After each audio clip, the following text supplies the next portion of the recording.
Ողջույն իմ շատ սիրելի բարեկամներ, Միլայի խոհանոցում այսօր ընտանեկան ճաշի օր է, պատրաստում եմ լոբի իմ սիրած տարբերակով։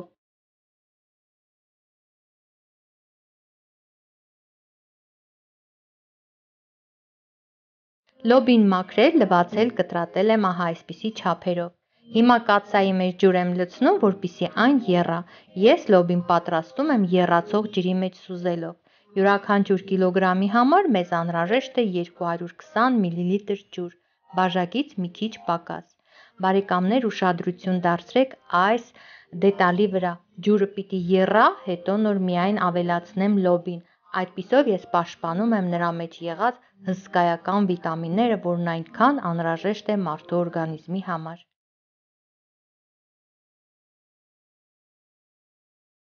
Եվ այսպես ջուրը եռած ավելացնում եմ աղ ըստ մեր քիմքի, ըստ մեր բերանի համի, այնուհետև այնտեղ տեղափոխելով լոբին, շոգեխաշում եմ մինչև պատրաստ լինելը։ Ահա այսպես։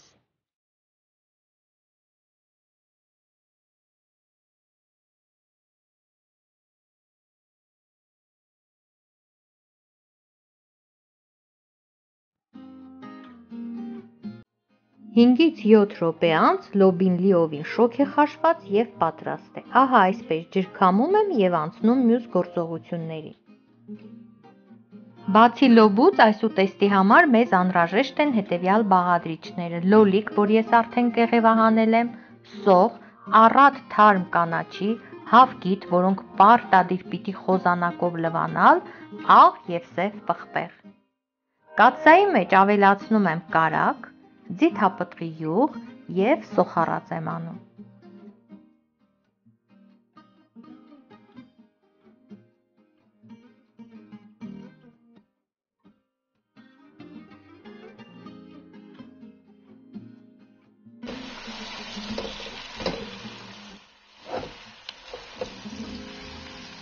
Մինչ տապակվում շոգեխաշվում է սոխը, ես մանրացնում եմ լոլիկը, որ ավելացնեմ սոխառածի մեջ։ Բարեկամներ, թե ինչ չափով կկտրատեք լոլիկը, էական չէ, որովհետև այն լավ եփվելու և ձուլվելու է սոխառածին։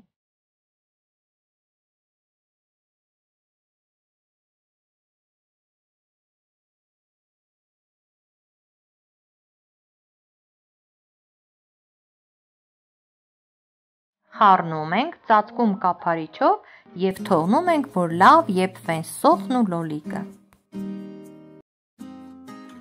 Իսկ հիմա կկտրատեմ կանաչին։ Վերցրել եմ սամիտ, մաղադանոս, ռեհան և համեմ։ Բարեկամներ, կանաչին պետք է առատ լինի, որովհետև այն անզուգական համ է հաղորդում մեր կերակուրին։ Հիմա մանր կկտրատեմ և կավելացնեմ սոխառածի մեջ։ Տեսեք, լոլիկը գրեթե եփվել, ձուլվել է սոխի հետ, մի լավ խառնում եմ և վրան լցնում կանաչին։ Ահա այսպես։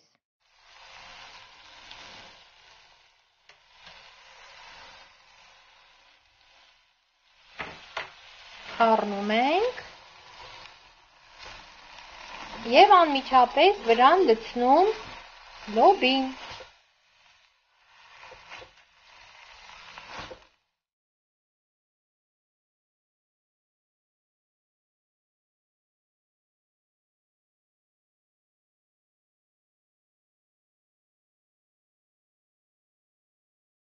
Եվս մեկ անգամ լավ խառնելուց հետո փակում ենք կափարիչը, որպեսզի այժմ էլ լոբին շոգեխաշվի սոխառածի, լոլիկի և այ կանաչիների մեջ և անցնում ենք հավկիթին։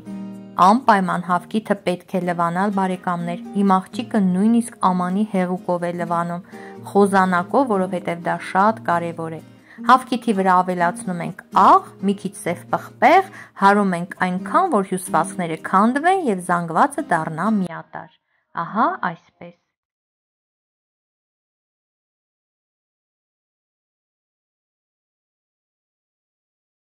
Արդեն ժամանակն է ձուն ավելացնելու համար։ Բարեկամներ, կարող էի ձու ավելի շատ անել, 4 հատ, 5 հատ, բայց նախ չեմ ուզում ավելի լինի կալորիաները և հետո այստեղ մոտ 1 կիլո 200 գրամի չափ լոբի էր, կարծում եմ 3 ձուն միանգամայն բավարար է։ Եթե շատ պինդ կամ շատ ձվով եք սիրում, խնդիր չէ։ Ես պատրաստում եմ իմ սիրած ձևով, այնպես որ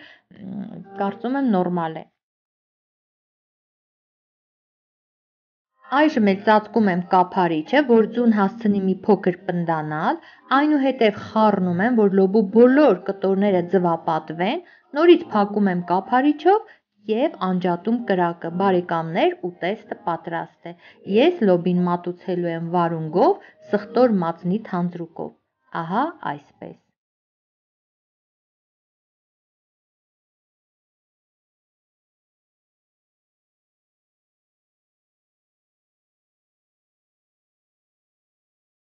Նորելուկ սխտորը քերում եմ քամած մածնի մեջ, որի վրա մի քիչ ջուր էի ավելացրել, որովհետև մածունը շատ թանձր էր, շատ պինդ էր։ Սխտորից բացի ավելացնում եմ մանր կտրատած թարմ կանաչի, խառնում եմ և վերջ, համեղագույն թանձրուկը պատրաստ է։ Բարեկամներ, անչափ տեղին համադրություն է այս թանձրուկը լոբով այս կերակուրի համար։ Շատ հիանալի, թեթև, համեղ և առողջարար տարբերակով պատրաստված լոբին ձեր առջև է։ Եթե դուք էլ եք այսպես պատրաստում, ուրեմն ողջունում եմ ձեզ, իսկ եթե այսպես չեք փորձել, անպայման փորձեք, վստահ եմ, որ ձեզ շատ դուր կգա։ Այսօր էլ այսքանը, պատրաստեցի սիրով, պատասխանատվությամբ, որ պատրաստածս էլ ավելի համեղ լինի, ինչպես նաև իմ սիրելի հետևորդներին լավ բաղադրատոմս առաջարկեմ։ Անչափ շնորհակալ եմ ձեր ջերմ բարեմաղթանքների, ձեր արտահայտած սիրո, ձեր դրական լիցքերի համար, Աստված օրհնի բոլորիդ։ Բարեկամներ, այս տեսանյութի տակ ես կզետեղեմ նաև մի քանի այլ տեսանյութերի հղումներ, որոնք ևս վերաբերվում են լոբու պատրաստման եղանակներին։ Լոբով աղցան կա իմ ալիքում, մարինադ կա, դրանք էլ հիանալի բաղադրատոմսեր են։ Փորձեք, գուցե դրանք էլ ձեզ դուր կգան։ Հետևեք ինձ նաև Instagram-ում, Facebook-յան իմ խմբերում և TikTok-ում։ Այդ հասցեները ևս կգտնեք այս տեսանյութի տակ։ Սիրով ձեր Միլա։